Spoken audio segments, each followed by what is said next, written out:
आप सभी को नमस्कार। उम्मीद करता हूँ कि आप सभी लोग अपने घर में सुरक्षित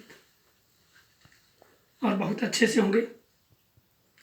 आज डीएलएड द्वितीय वर्ष विषय हिंदी में भाषा शिक्षण के सिद्धांत को लेकर आपके सामने प्रस्तुत हुआ हूँ। भाषा शिक्षण के सिद्धांत अर्थात भाषा को किस तरीके से सीखा जा सकता है, कौन सी ऐसी मूलभूत बातें हैं जिनका ध्यान रखना होता है किसी भाषा को सिखाते हुए। इन मूलभूत बातों को भाषा शिक्षण के सिद्धांत कहा जाता है। भाषा शिक्षण का सबसे पहला सिद्धांत है स्वाभाविकता का सिद्धांत।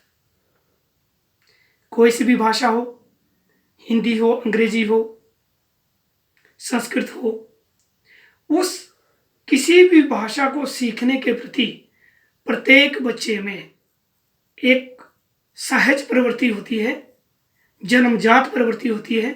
उसको कहते हैं स्वाभाविकता। जिस कारणवश वो बच्चा उस भाषा को सीखने का प्रयास करता है, अर्थात ये वो जन्मजात प्रवृत्ति है, इसीलिए इसको हम स्वाभाविकता का सिद्धांत कहते हैं। दूसरा सिद्धांत क्रियाशीलता का सिद्धांत।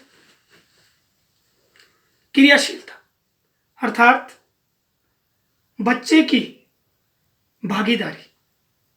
बच्चा जितना ज़्यादा खुद भाग लेगा भाषा शिक्षण में, हिंदी भाषा को सीखने में जितना वो खुद सक्रिय होगा, जितनी उसकी सहभागिता होगी, जितना वो प्रयास करेगा, उसको कहते हैं क्रियाशीलता। बच्चे के द्वारा स्वयं किए गए प्रयास, स्वयं लिया गया भाग, उसको क्रियाशीलता कहा जाता है। तो हिंदी भाषा को सीखने में बच्चे के द्वारा जो भागीदारी सुनिश्चित की जाती है, उसके द्वारा जो विभिन्न गतिविधियों में भाग लिया जाता है, उससे वो भाषा को सहजता से सीखता है। तो इस सिद्धांत को कहते हैं क्रियाशीलता का सिद्धांत।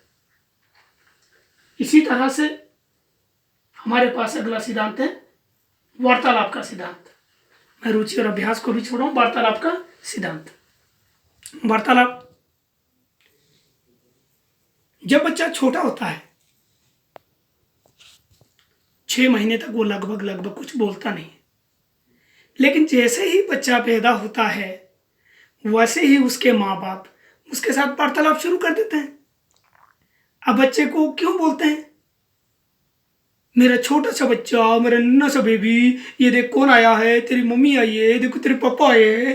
अब उसको वो नहीं बोलता है, लेकिन फिर भी उसके साथ लगातार वार्तालाप किया जाता है। माँ उसकी पहली गुरु होती है जो उसके साथ वार्तालाप करती है। क्यों? इस वार्तालाप के द्वारा वो धीरे धीरे ध्वनियों का श्रवण करना शुरू कर देता है। उसके साथ आप हिंदी में बोल रहे हो तो हिंदी सीखेगा, अंग्रेजी में बोल रहे हो अंग्रेजी सीखेगा।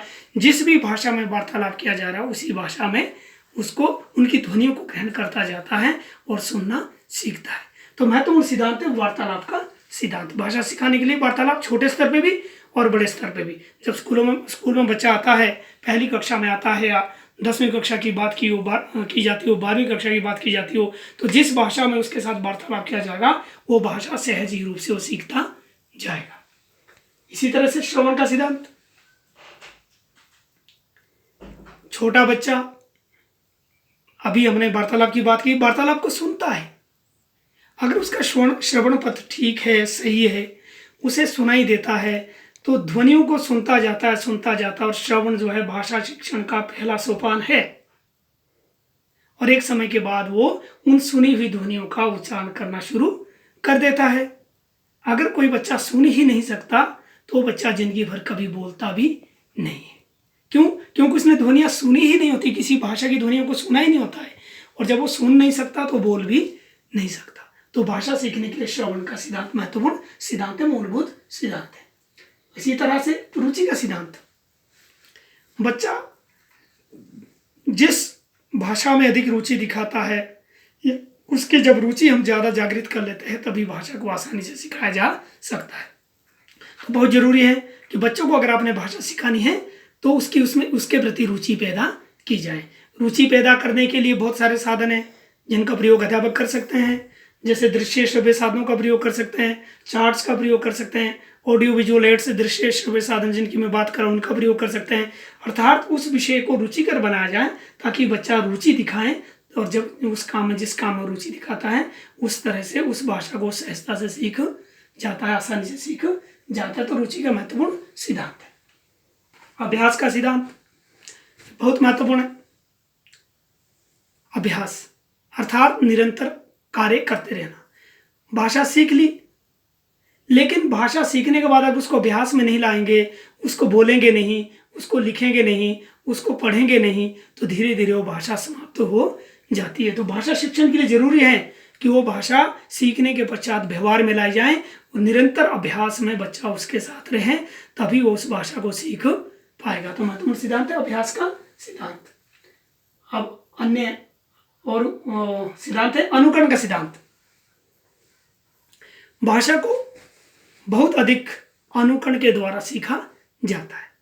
छोटा बच्चा, मैंने कहा था, श्रवण जब करता है, सुनता है, फिर धीरे धीरे उसको बोलो बेटा पापा, फिर वो अपनी मम्मी को, अपने पापा को, उनकी अनुकरण करता है, फिर अपने ओंठों को हिलाता है, पा पा पापा पापा, भैया, दीदी।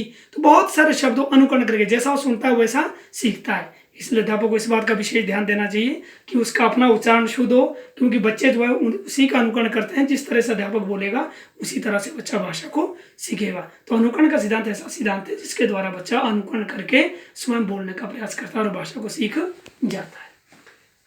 व्यक्तिगत विभिन्नता का सिद्धांत। व्यक्तिगत विभिन्नता, इंडिविजुअल डिफरेंसेज। प्रत्येक बच्चे के सीखने की अपनी गति होती है, प्रत्येक बच्चे में विभिन्नताएं रहती है।